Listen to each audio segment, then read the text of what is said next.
आचार्य जी, बहुत बहुत स्वागत है आपका साहित्य आज तक के इस मंच पर।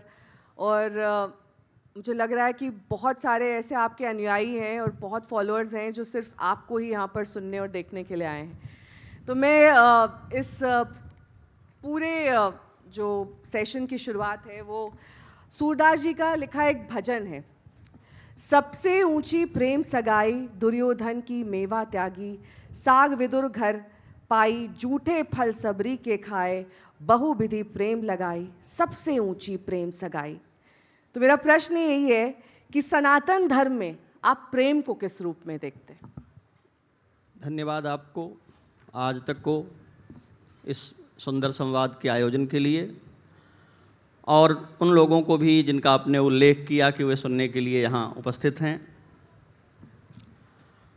सनातन धर्म में प्रेम का अर्थ है परम तृप्ति, चित्त की एक ऐसी अवस्था जिसमें कुछ भी पाने की प्यास शेष नहीं रह जाती, वो प्रेम है। धोखे से एक ऐसा प्रचलन हो गया है कि हम ये मानने लगे हैं कि प्रेम कोई प्यास है, प्रेम कुछ पाने की व्याकुलता है। पर ठीक ठीक सनातन धर्म में प्रेम प्यास नहीं, परम तृप्ति है। एक ऐसी अवधारणा, एक ऐसी मनोदशा, हृदय की एक ऐसी अवस्था जब ऐसी तृप्ति पा लेने का ऐसा असाधारण अनुभव भीतर आ जाए कि अब कुछ और पाने की लालसा न हो, सारी भूख प्यास मिट जाए, वो प्रेम है। और इसलिए प्रेम की जितनी कथाएं हैं, जो पद आप पढ़ रही हैं, उसमें भी यही बात कही गई है। वो ऐसे तृप्त कर देता है कि केले की जगह यदि छिलका खिलाया जाए तो खाने वाले को ये अनुभव नहीं होता कि इसमें स्वाद नहीं आ रहा है या इसमें तृप्ति नहीं मिल रही है। प्रेम एक ऐसी अवस्था है जिसकी प्रतीति के बाद संसार का सारा वैभव, सारा साम्राज्य, सारा सुख, सारी सुविधाएं तुच्छ हो जाती हैं, और उस प्रेम के अनुभव में ही व्यक्ति परम छका हुआ, तृप्त, कुछ और पाने की लालसा से मुक्त और परिपूर्ण हो जाता है। तो मैं इस तरह कहना चाहता हूँ कि प्रेम वह है सनातन धर्म में जो पूर्णता की प्रतीति में ले जाता है। तो क्या ये सिर्फ भक्ति है या फिर आत्मा का परमात्मा से मिलन है? सारे शब्द अलग अलग हैं और सनातन धर्म में शब्दों को बहुत महत्व दिया गया है। हमारे एक बड़े आचार्य मनीषी भर्तृहरि हुए हैं जिन्होंने शब्द को ब्रह्म कह करके परिभाषित किया है। तो जब हम भक्ति कहते हैं तब वह केवल प्रेम नहीं रह जाता है, प्रेम के साथ कुछ विशिष्ट हो जाता है। तो जिसमें पूज्य भाव है, यदि उसमें प्रेम हो जाए तो उसकी संज्ञा भक्ति है। प्रेमी सदा पूज्य नहीं होता, पर जब प्रेमी में भी श्रद्धा का जागरण हो जाए अथवा पूज्य में जब प्रीति का अनुराग हो जाए तो उसको भक्ति कहते हैं। हमारी सनातन धर्म के महान आचार्य धर्म सम्राट स्वामी करपात्री जी महाराज हुए हैं। उनका एक कथन है, द्रवीभूत अंतःकरण की भगवदाकाराकारित वृत्ति को भक्ति कहते हैं। प्रेम में तरल हुआ अंतःकरण जब श्रद्धा के आयतन में भर जाता है तो वो भक्ति कहलाती है। आत्मा और परमात्मा का मिलन, यह एक शब्द हमारे यहाँ बहुत चल पड़ा है। काव्यों में और लक्षणिक अर्थों में बहुत हमने ऐसे कह दिया है। मिलन वस्तुतः दो चीज़ों में होता है, किसी एक ही वस्तु में मिलन घटित नहीं होता। तो जब हम कहते हैं आत्मा और परमात्मा का मिलना, तो पहले हमें यह समझना पड़ेगा कि ये कोई दो पृथक भिन्न भिन्न चीज़ें हैं, जबकि शास्त्र ऐसा नहीं मानते। एक ही शुद्ध चैतन्य की दो स्थितियां हैं, एक में उसकी संज्ञा जीवात्मा होती है और किसी दूसरे में उसी की संज्ञा परमात्मा होती है। जीवात्मा अपने जीव भाव को पार कर जाए तो वो परमात्मा है। तो इसको पार कर जाने के जो मार्ग हैं उनमें से एक ज्ञान है, एक योग है और एक भक्ति है, जिसको गीता के 18 अध्यायों में 6 अध्यायों के खंड में समझाया गया है। तो कोई योग के मार्ग से इसे पार करेगा, कोई ज्ञान के मार्ग से इसे पार करेगा। जो इसको भक्ति के मार्ग से पार करेगा वो उस पद का गान करेगा जो आपने पढ़े। आप अक्सर राम भक्ति और कृष्ण प्रेम की बात करते हैं, दोनों अलग अलग हैं या इनका मूल स्वरूप एक ही है? राम कृष्ण दो एक हैं, अंतर नहीं निमेष। फिर भी आप अंतर पहचानना ही चाहें तो इनके दृग गंभीर हैं, उनके चपल विशेष। भगवान श्री रामभद्र और भगवान श्री कृष्णचंद्र दोनों का प्रत्यक्ष दर्शन करिए। जिनकी निगाह, जिनके नेत्रशील से मर्यादा से शांत होकर के स्थिर रहें, वे श्री रामभद्र हैं, मर्यादा पुरुषोत्तम हैं। और जिनके नयन मटकते ही रहें वे श्री कृष्णचंद्र हैं, लीला पुरुषोत्तम हैं। तत्वतः कोई भेद नहीं है, रस की दृष्टि से, उपासना की दृष्टि से भेद है। एक में ईश्वरता जीव के लिए भोग्य बनती है और जीव जिन रसों का अनुभव कर सकता है उसमें वो आकारित हो जाती है रस रूप में, इसलिए रास की लीला दिखाई पड़ती है। एक में मनुष्यता को अपने भावों में, अपने रसों में डूबे हुई मनुष्यता को ऊपर उठा करके उसकी आदर्श स्थिति में ले जाने का संकल्प है और वो मर्यादा पुरुषोत्तम है। तो सुख दुख की घटनाएं आप देखेंगे तो भगवान कृष्ण से श्री रामभद्र के जीवन में कम नहीं हैं, पर श्री राम बेहुबल दिखाई नहीं देते, भगवान श्री कृष्ण दिखाई देते हैं। दोनों एक ही हैं। हमारे यहाँ तो इतना सरल करके कहा गया है कि राकारो श्रीमती राधा मकारो मधुसूदन, राधा जी के नाम का राकार और मधुसूदन के नाम का मकार मिला दिया गया और दोनों को इकट्ठा कर दिया गया तो राम बन गया। हाँ, पर लेकिन जब प्रेम का उदाहरण दिया जाता है तो सबसे पहले नाम राधा कृष्ण का ही आता है, कभी राम सीता का नाम नहीं आता। साहित्य आज तक को इस बात का श्रेय लेना चाहिए कि वो अब लोगों को ये सोचना सिखा दें कि हमारे इतिहास पुराण की परंपरा में सबसे बड़ी प्रेम कथा श्री सीताराम की परंपरा है। और मैं यहाँ आप सब लोगों को इस बात के लिए आमंत्रित करता हूँ कि आज के बाद जा कर के फिर से पढ़ें। मैं भारतवर्ष को आमंत्रित करता हूँ आपके माध्यम से, एक बार फिर से अपने आर्ष ग्रंथों को पढ़ें, अपने वाङ्मय को देखें, तो श्री राम जैसा प्रेम का उदाहरण कहीं दूसरा दिखाई ही नहीं पड़ेगा। भगवान कृष्ण जब अनन्य प्रेम करते हैं गोपियों को, तब भी वो कोई एक नहीं है। कोई ऐसा जो चाहता हो कि हमें कोई प्रेम करे और हमारे जैसे एक दर्जन को एक साथ करे, आप में से वो हाथ उठाए।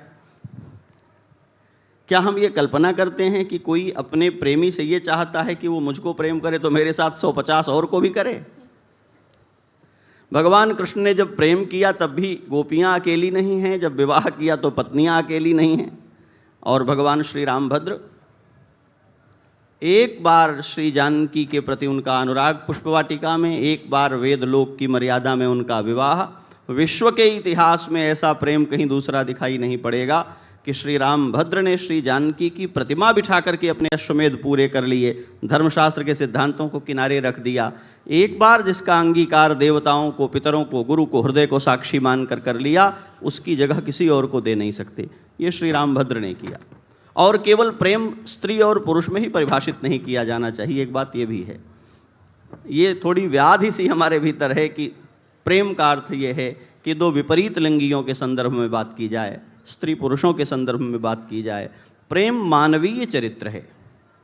आप भगवान श्री राम को देखें कि गोप्रतार तीर्थ पर खड़े होकर के ब्रह्मा को निर्देश करते हैं कि सारे अयोध्यावासी मेरे साथ वैकुंठ जाएंगे। और धरती पर केवल एक बार ऐसा हुआ है कि भगवान श्री राम ने कहा कि मेरे वनवास में मेरे पीछे 14 वर्ष तक रोने वाले अयोध्यावासियों को मैं दूसरी बार रोते हुए छोड़कर जा नहीं सकता। यदि मैं वैकुंठ जाऊंगा तो ये सब जाएंगे, और सबको सशरीर वैकुंठ श्री रामभद्र लेकर के गए। तो ये प्रेम की कथा है। इसका अर्थ ये नहीं है कि भगवान श्री कृष्ण के प्रेम की कोई महिमा मैं कम कर रहा हूँ। मैं चाहता हूँ कि आपके पास प्रेम के और बड़े आख्यान हों। और श्री रामभद्र का जो प्रेम है अयोध्यावासियों के प्रति, सच्चरित्र मनुष्यों के प्रति, और श्री जानकी के प्रति, जिस पर कथा लिखी गई है, जिस पर गाथा लिखी गई है, मैं अगर उसी को कहने लगूंगा तो बहुत समय लग जाएगा। केवल इतना कहते हुए कि गोस्वामी तुलसीदास जो मर्यादा के कवि हैं, वे श्री जानकी का जब वंदन करते हैं श्री रामचरितमानस में, तो उद्भव स्थिति संहार कारिणीम क्लेशहारिणीम सर्वश्रेयस्करीम सीताम, तो कह सकते थे जनकात्मजाम, मैं जनक की बेटी की वंदना करता हूँ। कह सकते थे कि मैं सुनैना की बेटी की वंदना करता हूँ। कह सकते थे मैं मिथिला भूमि की कन्या की वंदना करता हूँ। आचार्य कहते हैं नहीं, न तो हम राम वल्लभाम, श्री जानकी की यदि कोई एक ही पहचान हमें करनी होगी तो वे श्री राम वल्लभा हैं। यह है प्रेम। आचार्य जी, आपने कहा कि प्रेम सिर्फ स्त्री और पुरुष तक सीमित नहीं है, गुरु शिष्य का भी प्रेम होता है, वो भी एक रूप, एक स्वरूप है। अवश्य। किस तरह से एक गुरु का प्रेम शिष्य के जीवन में बदलाव लाता है, और क्या ये सबसे उच्च प्रेम का रूप माना जाए? इस प्रेम में हमें जोड़ना पड़ेगा उस आयाम को जिसकी अभी चर्चा हमने भक्ति कहकर की है। जब पूज्य में अनुराग होता है, पूज्येष्व अनुरागः भक्ति ही, तब उसकी संज्ञा भक्ति हो जाती है। शिष्य का जो गुरु में प्रेम है वह केवल प्रेम नहीं है, श्रद्धा के कारण भक्ति है। गुरु का जो शिष्य में प्रेम है वह केवल प्रेम नहीं है, रक्षण पोषण के कारण वात्सल्य है। आप याद करिए भगवान श्री कृष्ण और सुदामा की कथा। जब सुदामा द्वारिका पहुंचते हैं, भगवान श्री कृष्ण के साथ बैठते हैं, तो एक और मित्र का मित्र से प्रेम दिखाई पड़ता है। और भगवान श्री कृष्ण कहते हैं कि भैया याद करो वो दिन जब हम गुरुकुल में रहते थे, समिधा चुनने के लिए हम दोनों जंगल गए थे गुरु के भेजे हुए, और भीषण तूफान आंधी पानी आ गया था। हम लोग भीगते हुए तेज वर्षा में वृक्ष के तने से सट करके ठंडी से दांत कटकटाते हुए वहाँ खड़े थे, और उस घोर अंधकार में जहाँ अनेक विद्यार्थी गुरुकुल में रहते थे, हमारे गुरु ने चिंता की कि हमारे शिष्य जो समिधा लाने गए थे वे लौट कर आए कि नहीं आए। पता चला कि अब तक नहीं लौटे हैं, तो गुरु जी स्वयं अंधकार में प्रकाश लेकर के वन में खोजते हुए शिष्यों के लिए कि कहाँ गए वे बच्चे जो मेरे लिए समिधा चुनने गए थे, उनके पास जाते हैं और जाकर के उनको हृदय से लगाते हैं, आशीर्वाद देते हैं और कहते हैं कि तुम्हारी इस श्रद्धा के कारण मैं ये तुमको आशीर्वाद देता हूँ, जो मैं तुम्हें पढ़ाता हूँ ये सब तो तुम्हें आए ही, मेरे पढ़ाने से जो छूट गया हो वह सब भी तुमको विदित हो जाए। ये गुरु का शिष्य के प्रति प्रेम है। ये गुरु का शिष्य के प्रति प्रेम है कि भेजते हैं कि खेत में वर्षा से पानी बहकर बाहर निकल रहा है, उसे रोकना है। शिष्य का प्रेम क्या है? उसने जाकर, बड़ी सरल समझ में आने वाली बात है, मूसलाधार वर्षा हो रही है, खेत की मेड़ टूटकर पानी बाहर बह रहा है। गुरु ने शिष्य को भेजा है जाकर के रोको, मिट्टी गीली है, वो जितनी मिट्टी लगाता है बह जाती है। उसने देखा इस तरह तो सारी ही मेड़ खुल जाएगी। शिष्य उस मेड़ की जगह उस वर्षा में मिट्टी में लेट गया दबा करके कि मैं लेट जाऊंगा मेड़ की जगह तो पानी रुक जाएगा। रुक गया पानी, पर उतनी अधिक वर्षा, मिट्टी और शीत में मूर्छित होकर के शिष्य वहीं रह गया।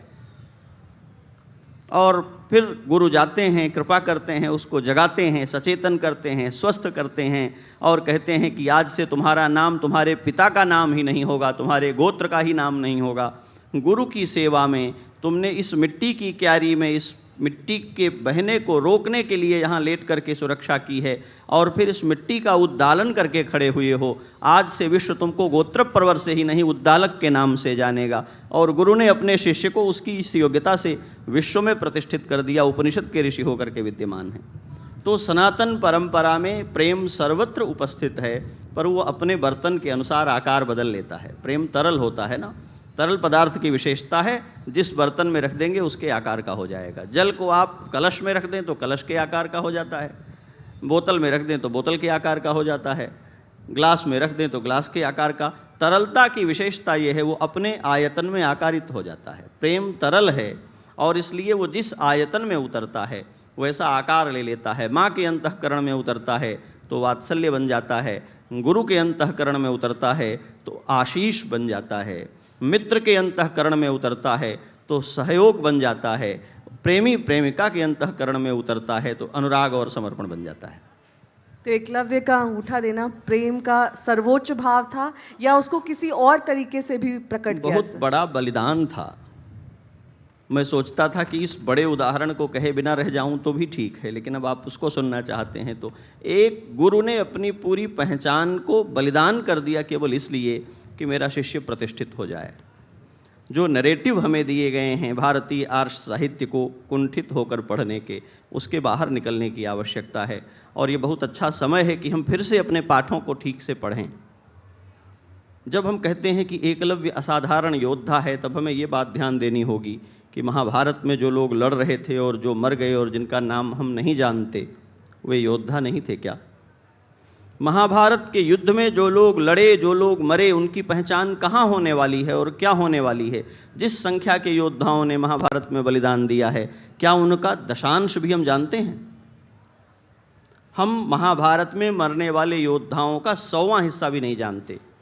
और एक आचार्य से बेहतर ये बात कोई जान नहीं सकता कि यदि एकलव्य योद्धा बन करके खड़ा होगा तो इसका क्या होगा। उस समय की जो राजनीतिक व्यवस्था है, उस समय की जो सामरिक व्यवस्था है, उसमें यह किसी राज्य का मुकुट धारण करके अपने योद्धा होने को घोषित नहीं कर सकेगा। वो हमारा लोकतांत्रिक संविधान नहीं था जहाँ आप कोटे से घुस करके सामने आ जाएंगे।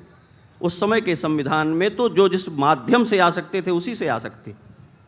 और वो जानते थे कि यदि एकलव्य इस असाधारण धनुर्विद्या के बाद भी योद्धा होकर सामने आएगा तो चाहे पांडवों का चाहे कौरवों का चौथी पांचवीं छठी लाइन का योद्धा होगा और बलिदान हो जाएगा, कहीं इसका नाम लिखा नहीं जाएगा।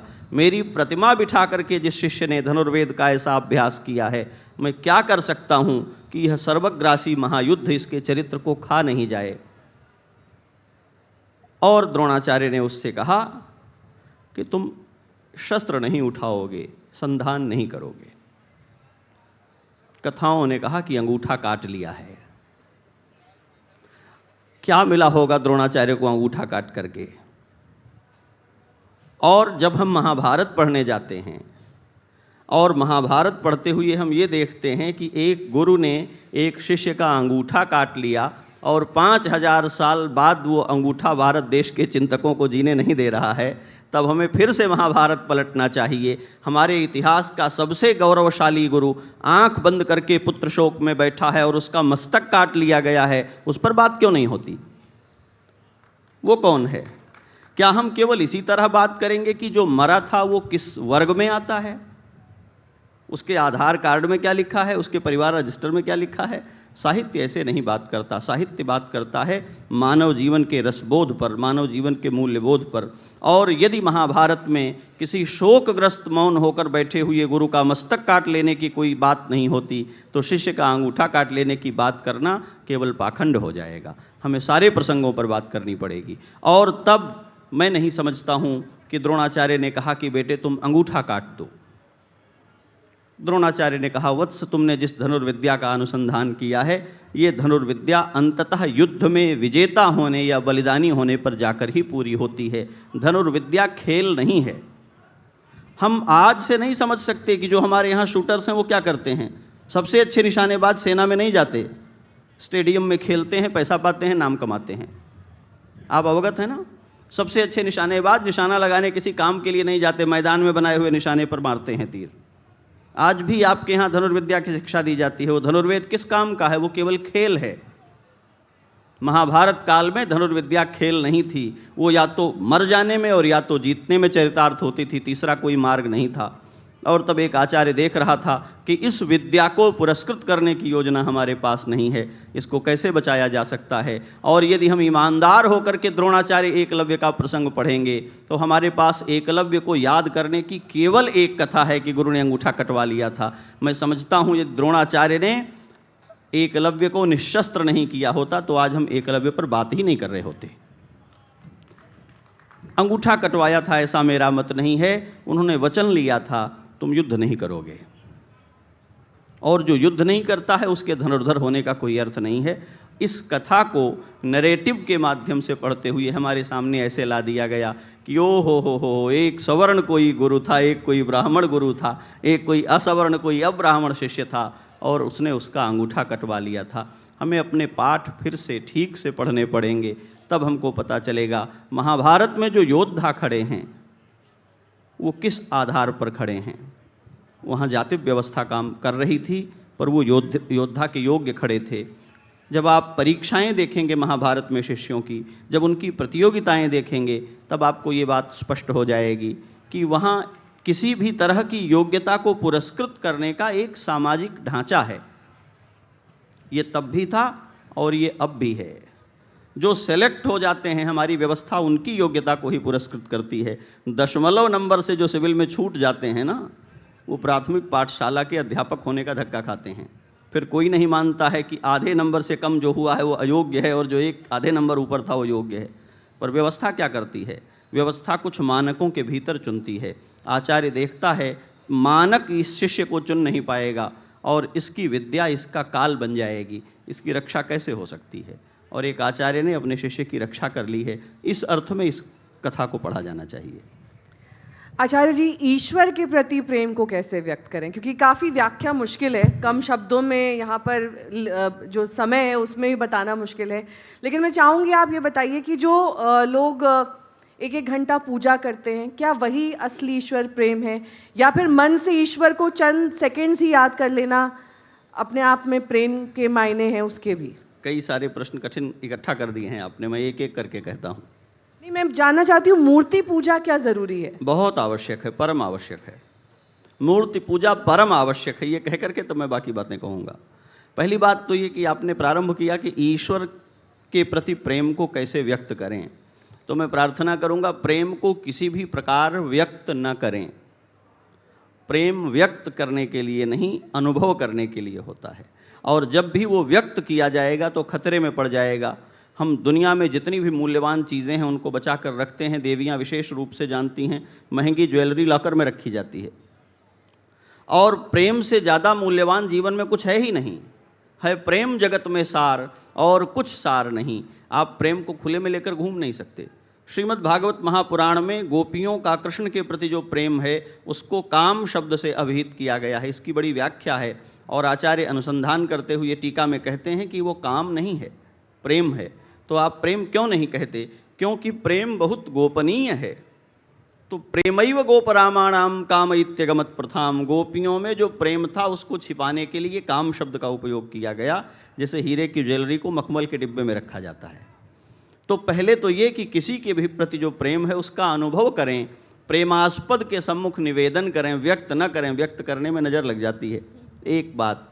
दूसरी बात यह है कि जब हम प्रेम करते हैं तो चूंकि हम चिन्मय और भौतिक दोनों को मिलाकर बने हैं, जीवन जड़ चेतन का योग है, तो प्रतीति हमारे भीतर हमारे अंतःकरण में होती है, किंतु व्यवहार भौतिक वस्तुओं में ही घटित होता है। जैसे प्रेम करने वाला व्यक्ति किसी को आलिंगन करे तो क्या ये कहा जा सकता है कि आलिंगन तो पाखंड है? प्रेम हृदय में होता है, आलिंगन किए बिना भी होगा। फूल देना नहीं, मैं सब पर आ रहा हूँ। मैं एक और से चलूँगा। मैं अभी क्रियाओं को, पहले क्रिया सिद्ध हो जाएगी तब सारी क्रियाएं गिन लेंगे। आलिंगन पाखंड है कि नहीं है? किसी को देख करके मुस्कुराना, स्माइल करना पाखंड है कि नहीं? ये नाटक में सिखाया जाता है। किसी के प्रेम में आंसू बहाना सच भी हो सकता है, पाखंड भी हो सकता है, नाटक में रोना सिखाया जाता है। किसी को भेंट देना, पुष्प देना, उपहार देना मैनिपुलेशन भी हो सकता है, धोखा भी हो सकता है, और सच्चाई भी हो सकती है। लोग प्राण देते हैं किसी के लिए, प्रेम में भी देते हैं, फंसा देने के लिए भी देते हैं। सुसाइड नोट लिख के मर जाते हैं, बाद वाले जेल चले जाते हैं। तो ऐसे लोग भी हैं। इस पर भी चर्चा की गई है। प्रेम के बड़े कवि हुए हैं घनानंद, और जब आप उनको पढ़ते हैं तो वो कहते हैं कि प्रेमी के लिए प्रेम में मर जाना सराहना नहीं है, मरने की वेदना सह करके जीते जाना सराहना है। मछली जल का वियोग होने पर मर जाती है और अपने प्रेमास्पद जल पर निर्मम होने का कलंक लगा जाती है। नीर स्नेही को लाए कलंक, निराश हुए कायर त्यागति प्राणे। प्रेमी वो है जो मरता हो तो मर जाए, पर प्रेमास्पद पर अपने मरने का पाप न मढ़े। तो ये जो कुछ प्रतीक हैं वो इसलिए हैं क्योंकि हम भौतिक जीवन जीते हैं, तो हमारी प्रतीतियाँ केवल चिन्मय नहीं हो सकती। जैसे हम कल्पना में भोजन नहीं कर सकते, जैसे हम कल्पना में सो नहीं सकते, ऐसे ही प्रेम भी केवल चेतना में बना नहीं रहता। थोड़ा सा यदि रसशास्त्र पढ़ेंगे तो स्थायी भाव और रस आदि का, विभाव अनुभाव का उसमें वर्णन होता है। हमारे हृदय में स्थायी भाव होता है। उस स्थायी भाव को जब कहीं जगने का अवसर मिल जाता है, जैसे हमारे भीतर एक स्थायी भाव है, उसका नाम है रति, पर उस रति भाव को जागृत करने के लिए जब कोई सौंदर्य, जब कोई संगीत, जब कोई सुगंध हमारे सामने आएगी, हमारे अनुभव में आएगी, तो स्थायी भाव जो था वो श्रृंगार में रस रूप में परिणत होकर के आ जाएगा, तो हम उसका अनुभव करेंगे। ईश्वर के प्रति जिनका प्रेम है वे उस ईश्वर के साथ अपनी उपस्थिति को प्रत्यक्षतया अनुभव करने के लिए मूर्ति की आराधना करते हैं, और मूर्ति की आराधना करते हुए उस अमूर्त की आराधना करते हैं जिसको ईश्वर कहते हैं। पूज्य आचार्य कृपाशंकर जी अयोध्या के बड़े महान संत विद्वान हुए हैं। एक बहुत सुंदर रूपक वो सुनाते थे। लोग कहते हैं महाराज बाहर से दिखावा करने से भीतर की भक्ति से क्या वास्ता है? तो उन्होंने कहा मैं एक यात्रा में था, कमर में बहुत अधिक दर्द हो गया, तो कथा में बैठना होता था। चिकित्सक ने कहा महाराज जी गर्म पानी की थैली कमर पर रखिए। तो मैंने उसे कहा भले आदमी, दर्द मेरे बहुत भीतर अंदर है, पीठ पर रखने से क्या होगा? वो बोले आप इसको छोड़िए, ऊपर से सेंकिए, थैली रखते रहिए। और उन्होंने कहा कि कमर में छेद करके थैली अंदर नहीं डाली गई थी, ऊपर कमर पर मैं गर्म थैली रखता था और भीतर का दर्द दूर हो गया। हमारा अभ्यास ये है, हम इंद्रियों के द्वारा, शरीर के द्वारा जो व्यवहार करते हैं, धीरे धीरे उसका प्रभाव हमारे चित्त पर, हमारे अंतःकरण पर, हमारी प्रतीतियों पर, हमारी अनुभूतियों पर होता है। मैं उदाहरण देता हूँ। अंगुलियाँ प्रकृति ने अंगूठी पहनने के लिए नहीं बनाई हैं, और कोई भी जब पहली बार पहनता है तो उसको थोड़ी देर तक उलझन होती है, चुभती है, लेकिन निरंतर जब पहन रहे हो और हटा दें तो सूना लगने लगता है। उंगलियां तो बनी ही ऐसे सादा हैं, ये सूनी कैसे हो सकती हैं अंगूठी के बिना। जो निरंतर लॉकेट पहनते हैं वो लॉकेट हटा दें तो सूना लगता है, जो निरंतर चश्मा पहनते हैं वो चश्मा हटा दें तो उदास लगते हैं। यही अभ्यास है। तो जो हमारी चिन्मय वृत्ति है, जो हमारी भावनाओं में, अनुभूतियों में घटित होने वाली बात है, उसको अपने प्रत्यक्ष जीवन में ले आने और अपने जीवन को उस अनुभव से समृद्ध करने के लिए अपने भाव को व्यक्त रूप से, मूर्त रूप से पूजने में कोई कठिनाई नहीं है। माँ के वात्सल्य को हम एक चेहरे से जानते हैं, वो चेहरा हटा दीजिए और बताइए माँ क्या चीज़ है। कोई संतान अपनी माँ का, अपने पिता का चेहरा भुला दे और कहे माँ और पिता क्या होते हैं। भाई और बहन एक दूसरे की उपस्थिति को भूल जाएं और फिर कहें कि कोई प्रेम होता है। हम जो कुछ भी जीते हैं, जगत भौतिक पंचभूतों से ही बना है, इसलिए हमारी भावनाएं प्रकृति में भौतिक आयामों में भी व्यक्त होती हैं। यदि उनके पीछे भाव जुड़ा हो तो कोई भी भौतिक क्रिया न तो पाखंड है और न व्यर्थ है। तो देवताओं का आराधन, बहुत देर तक पूजा, ये सब तब पाखंड हो जाता है जब क्रिया तो होती है पर क्रिया में निहित विचार नहीं होता। जब किसी आचार में उसके साथ उसका विचार भी जुड़ा हुआ हो तब वो न तो पाखंड है और न वो नकली है, वो कंप्लीट असली है।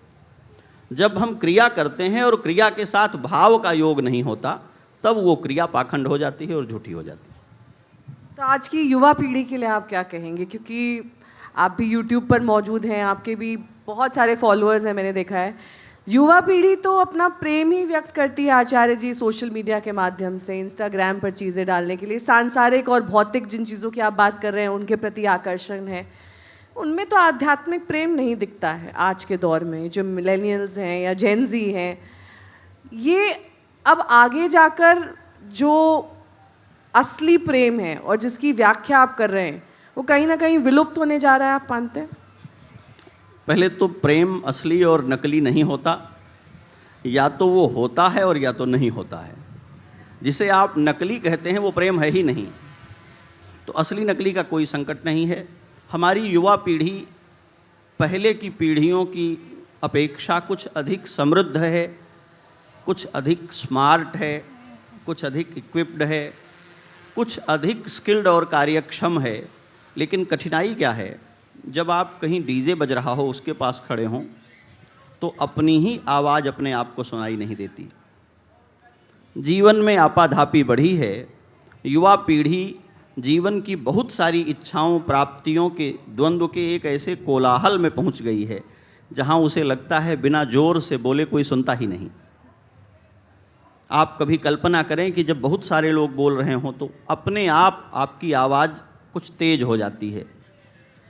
जैसे ही हम समझते हैं कि हमें नहीं सुना जा रहा है, हम जोर से बोलने लगते हैं।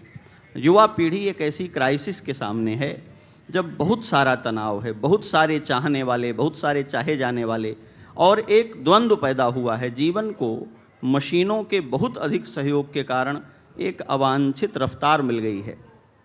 हम जितना तेज़ नहीं जीना चाहते थे, जीवन उतना तेज हो गया है क्योंकि जीवन में बहुत अधिक मैकेनिज्म आ गया है। तो हम जिस सहजता को, जिस आराम को, आप पुरानी फिल्मों को देखें तो 3.5 घंटे की फिल्म, लंबे लंबे गाने, बड़े स्लो मोशन में डांस करते हुए नायक नायिका, और फिर आज के गाने देख लें तो आपको बीट्स बढ़े हुए मिलेंगे, स्पीड बढ़ी हुई मिलेगी, गाने छोटे होते मिलेंगे और ठुमके और तेज होते चले गए हैं क्योंकि जल्दी से पूरा कर देना है स्टेप्स।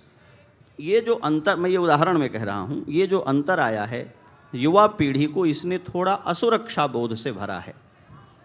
एक तरह की इमोशनल इनसिक्योरिटी नई पीढ़ी के मन में आई है और इसलिए उसका चाहा हुआ उसके पाने के पहले किसी दूसरे के हाथ चला जाएगा, ये डर आया है। उस डर ने अपने होने को साबित करने और अपने प्रत्याशी होने को साबित करने की एक तरह की चिंता पैदा की है, तो थोड़ी तीव्रता दिखाई पड़ती है। लेकिन हम ये नहीं कह सकते कि कोई पीढ़ी अनाध्यात्मिक है, क्योंकि ये जितनी पीढ़ी हमारे सामने अभी है और आगे आने वाली है, ये सब आत्माएं ही तो शरीर के रूप में व्यक्त हैं। तो जीवात्मा अनाध्यात्मिक कैसे हो सकता है? वह अपनी आत्मसत्ता के होने का कितना बोध रखता है, ये तो एक विषय है। मूर्छित व्यक्ति भी अनाध्यात्मिक नहीं हो सकता है क्योंकि उसको कॉन्शसनेस भले न हो पर आत्मा तो विद्यमान ही है। कोई जो सावधान हैं, कोई जो माता पिता, कुल परंपरा, गुरु परंपरा के द्वारा संस्कारशील हैं, वे थोड़े स्थिर हैं, जिनको पारिवारिक बड़ी बात जो ध्यान रखने की है, परिवार संस्था ढीली हुई है, टूट गई है। तो ज़िंदगी में भरोसा, कुछ लोग आपके लिए चिंता कर रहे हैं, कुछ लोग आपके लिए रच रहे हैं, कुछ लोग आपके लिए कमा कर इकट्ठा करके रख रहे हैं। ये जो भरोसा था, ये युवा पीढ़ी में कम हो गया है, निरंतर कम होता जा रहा है। उन्हें लगता है अपने हिस्से का सब हमको ही जुटाना है, इसने व्यग्र किया है उन्हें। तो मैं संदेश के तौर पर केवल इतना ही कहूँगा कि अपने आप पर भरोसा करें, इस पूरे ब्रह्मांड के जो कुछ मूलभूत सिद्धांत हैं उन पर भरोसा करें। ये प्रकृति एक तृण भी व्यर्थ नहीं उपजाती। इस संसार में एक पत्ता भी किसी पेड़ में अनावश्यक नहीं आता, उसकी एक कोडिंग है, उतने ही आते हैं। इतने दिनों से मनुष्य होता चला आ रहा है, उंगलियां 4-4 होने लगी हों या 8-8, 10-10 होने लगी हों एक एक पंजे में, ऐसा हुआ है क्या? हम चाहे जितने असावधान हों, प्रमत्त हों, प्रकृति का अनुशासन ना तो असावधान है ना प्रमत्त है। सूर्य अपनी यात्रा में तिल भर भी डिगता नहीं है। सप्ताह और वर्ष तो आपको जिस सत्ता ने रचा है, आपको प्रकृति अथवा परमात्मा जिस व्यवस्था ने रचा है, वो बहुत होशियार है और हर समय हर क्षण आपके लिए अवेयर है। तो आप ये चिंता न करें कि आपके हिस्से का कोई और छीन ले जाएगा। जो आपके लिए है वो आपको खोजता हुआ आप तक ही आने के लिए कहीं चल रहा होगा। इस बात का भरोसा रखेंगे तो आपकी बेचैनी कम हो जाएगी। हमारे यहाँ भक्ति परंपरा में एक छंद पढ़ा जाता है, रे मनमूढ़ वृथा भटके, 9 मास कहो सुधि कौन लई। बहुत दुखी हो कि तुम कमाओगे नहीं तो खाओगे क्या। तो जब माँ के गर्भ में थे तब पोषण मिल रहा था कि नहीं? और जब जन्म लेता है कोई बच्चा, आप मिठाई भी 1 किलो खरीदने जाएं तो दुकान पर टोकन लेना पड़ता है। एक नवजात बच्चा कोई टोकन लेकर के आता है कि जब तक मैं नहीं कमाऊंगा तब तक मील कहाँ से मिलेगा? गर्भ के बच्चे को माँ के पेट के भीतर पोषण मिलता है और वो नवजात बच्चा जब जन्म ले लेता है तो उसको माँ के थन से दूध मिलना शुरू हो जाता है। और बच्चा दूध से सारा पोषण नहीं पा सकता तो माँ अपने वात्सल्य से भरी हुई उस बच्चे को धीरे धीरे दाल का पानी चटाना प्रारंभ कर देती है कि इसको ठीक ठीक पोषण की ओर ले जाया जा सके। हम कमा रहे होते हैं क्या? कोई प्रकृति है जिसने हमको उत्पन्न किया है, उसने हमारे हिस्से का ऑक्सीजन, हमारे हिस्से, कोई पानी की बोतल लेके आता है धरती पर। हमें जिंदा रहने के लिए जितनी सारी चीज़ें होती हैं उनमें से एक भी हमने नहीं कमाई है, सब हमको फ्री मिलती है। हमने अपनी लालसाओं को पूरा करने के लिए ही अपने कमाने का पूरा उपयोग किया है। इस ब्रह्मांड पर हम एक बूंद पानी भी बढ़ा नहीं सकते, चाहे बोरिंग करके निकाल लें, चाहे खरीद करके ले आएं, ये पानी इस प्रकृति ने दिया है। ये ऑक्सीजन सिलेंडर लेकर हम जन्म नहीं लेते और ऑक्सीजन से जिंदा रहते हैं, मोबाइल से जिंदा नहीं रहते। हमें जीवित रहने के लिए जो कुछ चाहिए सब प्रकृति ने निःशुल्क दिया है। हम उस पर भरोसा करें कि वो बाकी सब कुछ भी जो हमारे भीतर इच्छा है उसके लिए हम आयतनवान होते जाएं। आयतनवान होना मतलब अपनी पात्रता तैयार करते चले जाएं। जो पात्र होते हैं उनके लिए सिद्धियां उनको खोजती हैं कि उन तक पहुँचें। संस्कृत में एक कथन है, उद्योगिनम पुरुष सिंह मुपैति लक्ष्मी। उद्योग करने वाले, उद्योग माने आप मत समझ लीजिएगा इंडस्ट्री, उद्योग करने माने पुरुषार्थ करने वाले, प्रयत्न करने वाले लोगों, तो उनको खोजते हुए सिद्धियां आती हैं। युवा पीढ़ी हमारी, मुझे लगता है पिछली पीढ़ियों से ज़्यादा तैयार और समझदार है। उसे अपने भीतर ये पेशेंस, ये विश्वास लाना पड़ेगा कि आप इस दुनिया में ज़बरदस्ती घुसकर नहीं आए हैं। इस रचयिता ने आपको इसमें बुलाया है और उसने आपका कोटा रिजर्व रखा है, कोई छीन कर नहीं ले जा सकता। आप भरोसा रखें।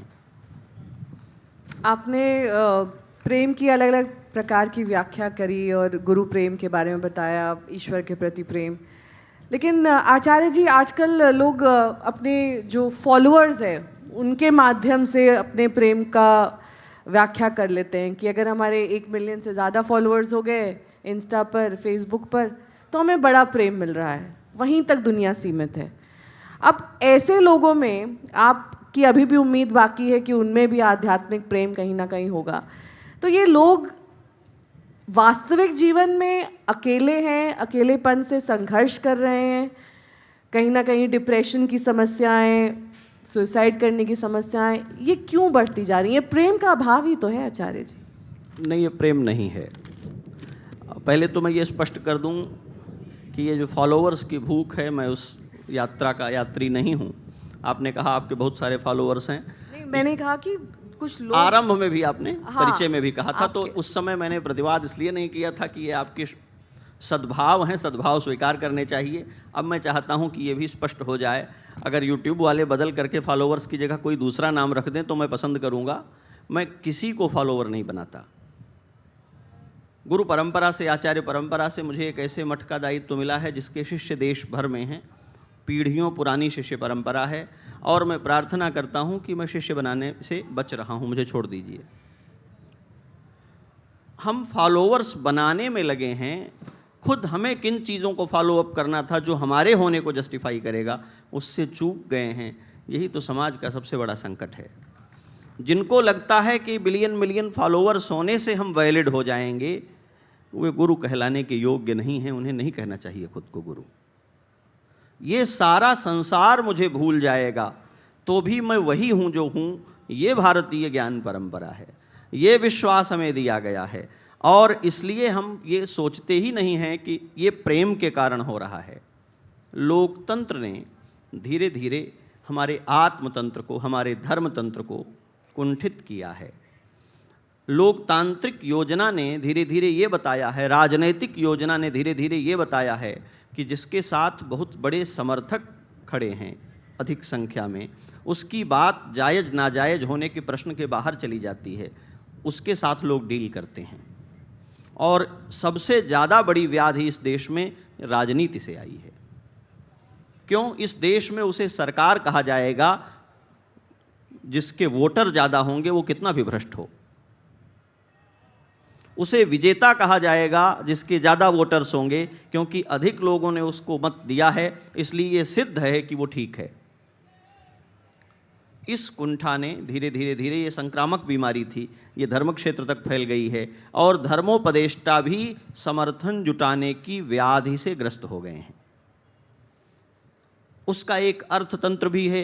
किसी के 1 करोड़ समर्थक 1-1 रुपए भी दे दें तो 1 करोड़ हो गए। अब पीआरशिप एजेंसियां उनके साथ लगी हुई हैं, वो बताती हैं कि महाराज जी ऐसे करेंगे तो ये बात बन जाएगी, ऐसे करेंगे तो ये बात बन जाएगी। मैं तो चकित रह गया टेलीविज़न पर देखते हुए कि किसी तीर्थ में, किसी जगह में, किसी पूज्य संत को प्लॉट खरीदना है।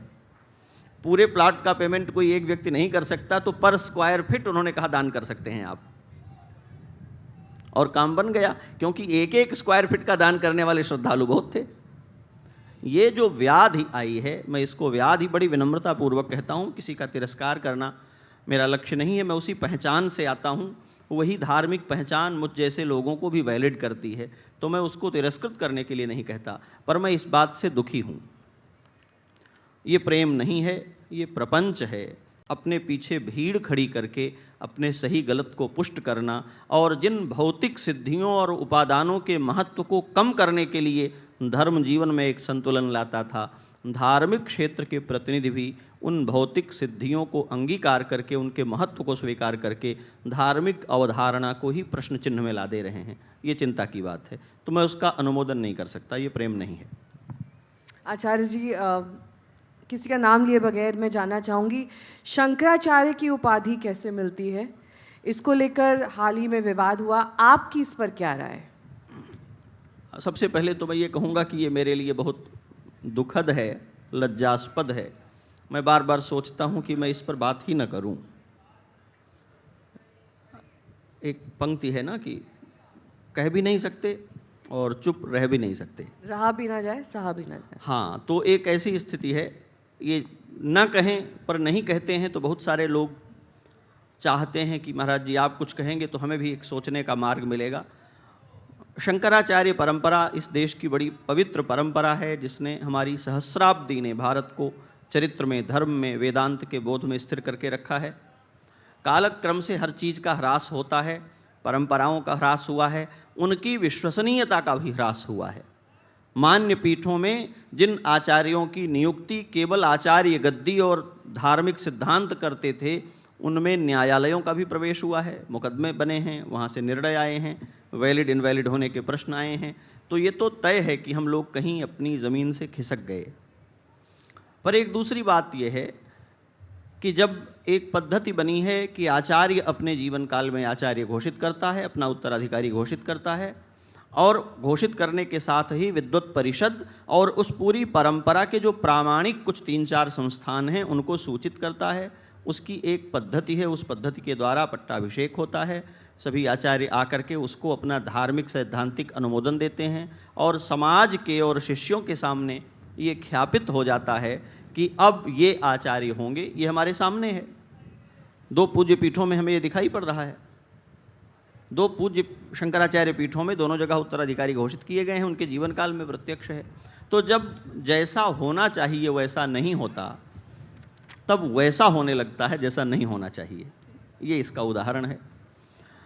कैसे होती है इस बात की चर्चा मैंने ये बात बहुत गत वर्ष महाकुंभ में भी मंच पर से कही थी कि न्यायालयों से, सरकार से, समाज से मेरी प्रार्थना है, जिनकी खड़ाऊं हम पीढ़ियों से पूजते आए हैं, उनकी प्रामाणिकता का निर्णय देने का दंभ हमें नहीं करना चाहिए। हम कौन होते हैं ये बताने वाले कि शंकराचार्य कैसे चुने जाएंगे, और किसी चैनल पर बैठ करके किसी टीवी डिबेट में इस पर बात नहीं करनी चाहिए। मैं बड़ी विनम्रता से कहूँगा, हमारे समाचार चैनल्स, बड़े बड़े मीडिया हाउस इस पर डिबेट आयोजित करते हैं, एक्सपर्ट्स को बैठाते हैं। रत्ती भर भी योग्यता हमारी नहीं है किसी शंकराचार्य के बारे में ये कहने की कि ये क्या हैं और क्या नहीं हैं। वो कुछ नहीं होने पर भी हमारे पढ़े लिखे लोगों से एक कोस ऊंचाई पर खड़े हैं। तो हमें ये नहीं करना चाहिए।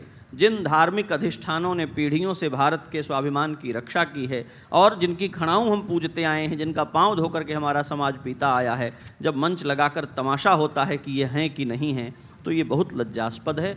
हमें इससे बचना चाहिए। बहुत सारे संस्थान, अधिष्ठान ऐसे हैं जिनकी प्रामाणिकता पर सवाल उठता है। बहुत सारे न्यायाधीशों की नियुक्तियां विवादित हैं, पर उनके निर्णय अमान्य नहीं होते। बहुत बार सरकार की भर्तियों पर प्रश्न चिन्ह उठता है, पर उनमें जो लोग नौकरी पाते हैं उनको वेतन मिलता रहता है। बहुत सारे डॉक्टर्स के ऑपरेशन विफल होते हैं, उनके पेशेंट मर जाते हैं, पर उनकी डिग्री वापस नहीं ली जाती। समाज तो अच्छे बुरे लोगों को, गुण और दोष को मिलाकर ही बना है। हम इस संसार में झूठ सच के साथ ही जीते जाते हैं, पर किसी बड़े मान्य प्रामाणिक आचार्य के विषय में हमें जरा भी कोई अवसर मिल जाए तो हम तुरंत लगते हैं चोंच मारने। ये हमारी कुंठा है।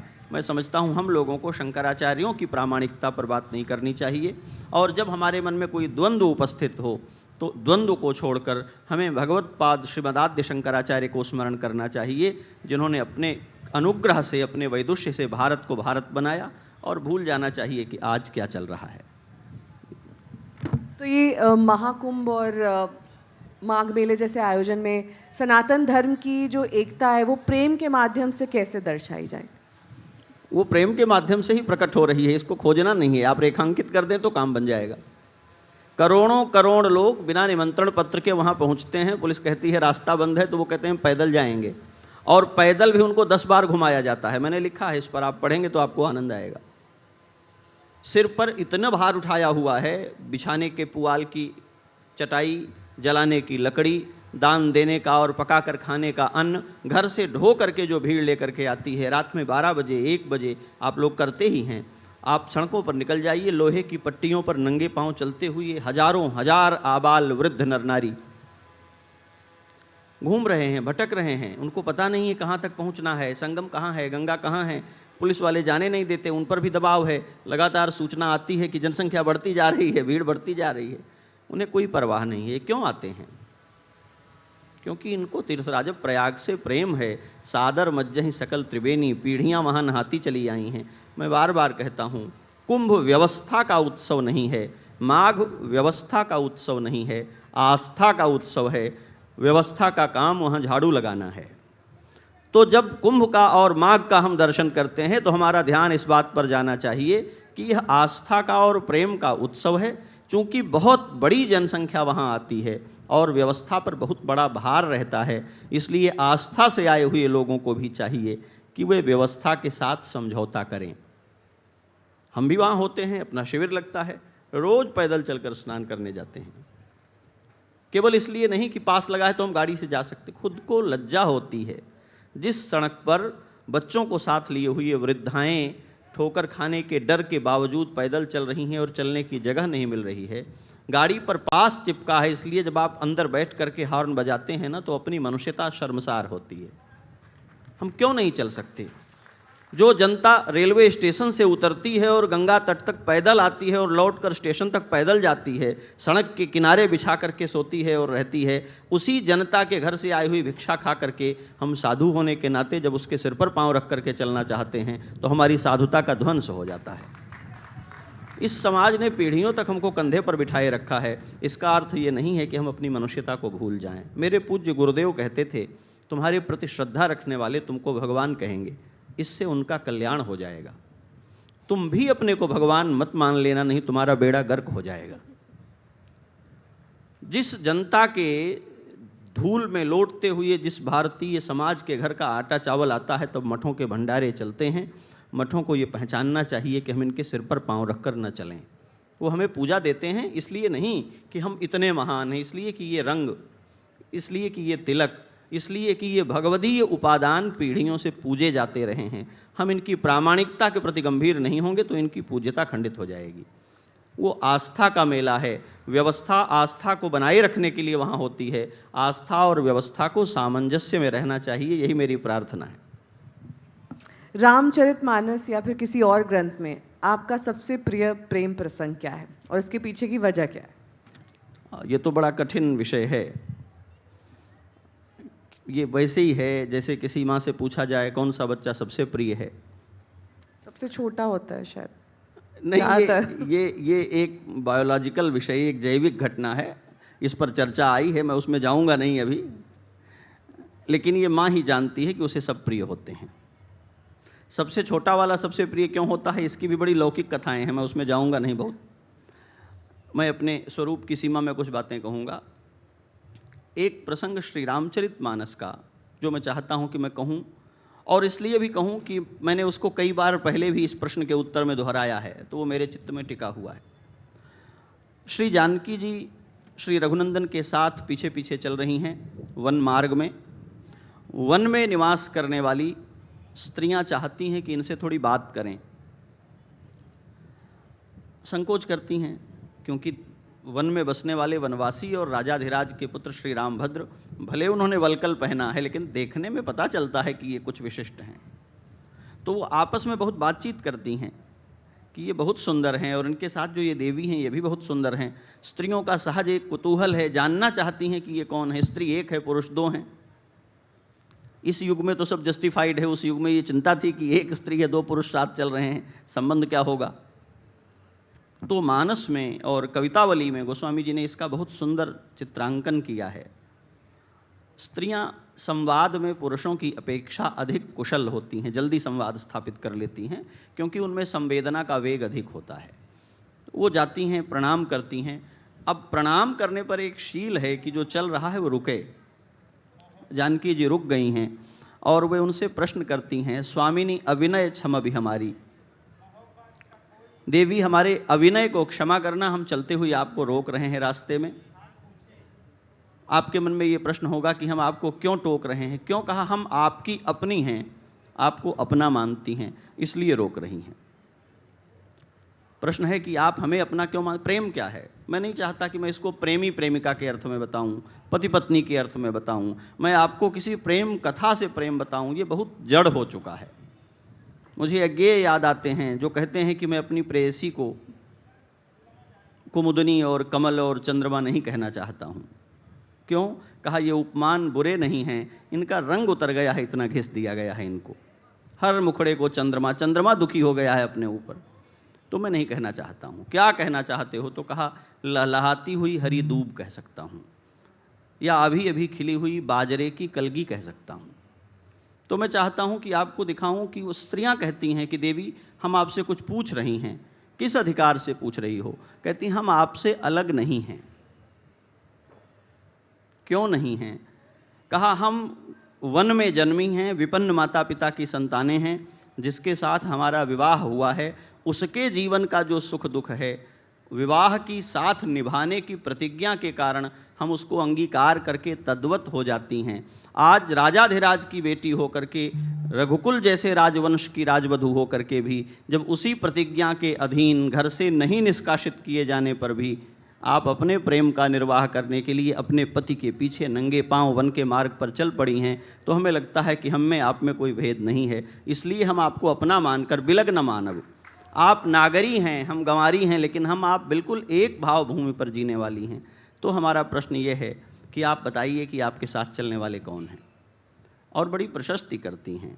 राजकुंवर दो सहज सलोने, ये दोनों ही बड़े सुंदर हैं। इनको देख करके लगता है कि इसमें जो छोटे हैं और पीछे चल रहे हैं, इनके रंग से सोने ने सुंदरता ली है। और श्री रामभद्र को कहती हैं कि इनके रंग की कांति लेकर के पन्ना बना है। ये आपके कौन हैं? तो जानकी जी ने लक्ष्मण जी का परिचय कराया। सहज सुभाएं सुभग तन गोरे, नाम लखन लघु देवर मोरे। ये मेरे छोटे देवर हैं, लक्ष्मण नाम है। राम जी का नाम कैसे लें? आत्मनाम गुरोर नाम नाम आति कृपणस्य च श्रेयस कामो न गृहणीयात्। भारतीय परंपरा में स्त्री और पुरुष, पति और पत्नी एक दूसरे का नाम न लें, ये मर्यादा है। तो क्या करें?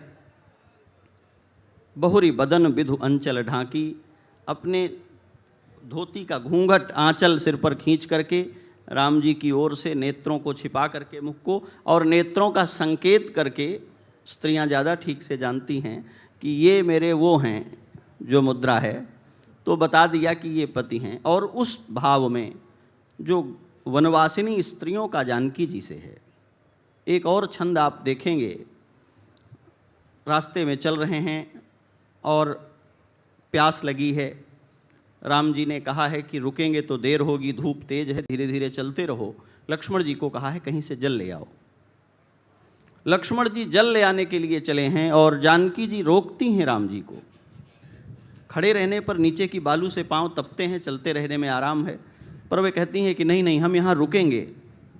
जल को गए लखन हैं लरिका, परिखो पिए छाह घड़ी को है ठाढ़े। घड़ी भर के लिए खड़े हो जाओ, क्योंकि वन मार्ग में जल लेने के लिए जो लक्ष्मण गए हैं, ये बालक हैं, कहीं ऐसा ना हो कि पीछे छूट जाएं, भूल जाएं, इसलिए उनको भी साथ लेकर के वन मार्ग में आगे बढ़ना चाहिए। जो आयु राम जी की है उससे थोड़े ही अंतर पर लक्ष्मण जी की आयु है। जानकी जी की आयु लक्ष्मण जी से भी कम है कथाओं के अनुसार, और वे जानकी जी संबंध के व्याज से, लक्ष्मण जी लरिका हैं, इनको पीछे छोड़कर आगे बढ़ना ठीक नहीं है, साथ लेकर चलें। इस प्रेम को जब हम देखेंगे तो देह का उन्माद मचाने वाले, देह का उत्सव मनाने वाले विपरीत लिंगियों के प्रेम की जो कुंठा है, उसके बाहर भी हमें कहीं प्रेम दिखाई पड़ेगा। भाई और बहन का जो प्रेम है, भाभी का देवर के प्रति जो वात्सल्य, पुत्रवत प्रेम है, वन में जन्मी, वन में घास और लकड़ी का काम करने वाली स्त्रियों का, राजमहल से निकल करके आने वाले राजकुमार और राजवधू का परिचय और पता और सुख दुख पूछते हुए जो प्रेम प्रकट होता है, हमें चाहिए कि हम इसको भी पहचानें। मेरी एक कविता है माँ पर, मैंने उसमें एक पंक्ति कही है, और आदरणीय बुद्धिनाथ जी सामने हैं इसलिए याद आ गई है मुझे। कवियों का समूह सम्मुख उपस्थित है, तो हम सुनते हैं कि प्रेम में ऐसा हुआ है कि प्रेमिका के हाथ पर विद्यालय में शंटियाँ पड़ती हैं और प्रेमी का हाथ लाल हो जाता है। हम फिल्म में गाना सुनते हैं कि मेरे प्रियतम की आंखों में दर्द है और मेरी आंख में लाली आ गई, आप सुनते हैं। और तब मैं कहता हूँ कि प्रेम के पोथियों के पंडितों कभी क्यों नहीं बताते कि वो भी माँ होती है जिसकी खाई मिर्च का स्वाद हमें लगता है। माँ जब गर्भ में धारण करती है बच्चे को, जन्म देकर के दूध पिलाकर पालती है बच्चे को, तो बच्चे के स्वास्थ्य के लिए क्या आहार अनुकूल होगा ये सोचकर माँ आहार करती है। वो जो खाती है उसका प्रभाव बच्चे पर चला जाता है। तो प्रेमी और प्रेमिका में ये आपको खोजने की क्या ज़रूरत है? जिस दिन पैदा हुए थे उसी दिन आपको दिखाई पड़ गया था कि प्रेम ये है। माँ के बिगड़े हुए आहार से उसका दूध पीकर पलते हुए बच्चे का पेट बिगड़ जाता है, ये प्रेम नहीं है। तो हम प्रेम को उसके बड़े आयतन में देखेंगे जिससे ये सारा विश्व अभिसिंचित है। जब आप देखेंगे तो आपको ये बात समझ में आ जाएगी कि धरती और आसमान में कोई प्रेम है। और भारतीय प्रेम की दृष्टि कहती है कि यह प्रेम की उत्कंठा है, व्याकुलता है कि धरती ऊपर को उभर गई है। धरती वर्तुल है, ऊपर क्यों उठी हुई है, सपाट क्यों नहीं हो गई है? क्योंकि आकाश के प्रेम में ऊपर जाना चाहती है। आकाश नीचे क्यों झुक गया है? क्योंकि इसको भी धरती से प्रेम है और धरती को स्पर्श करने के लिए कहीं झुक करके उसे छू लेना चाहता है। प्रेम इतना व्यापक है जो सर्वत्र दिखाई पड़ता है, और इसलिए जब हम दूर तक देख पाते हैं तो हमें क्षितिज पर धरती और आसमान की दूरी दूरी नहीं रह जाती है, एक होती हुई दिखाई पड़ती है। जब दृष्टि दूर तक जाएगी तो हमको प्रेम ज़्यादा व्यापक होता हुआ दिखाई पड़ेगा। हमारी युवा पीढ़ी को भी ये बात समझ में आनी चाहिए और हम सबको भी प्रेम को उसके इस बड़े आयतन में देखना चाहिए।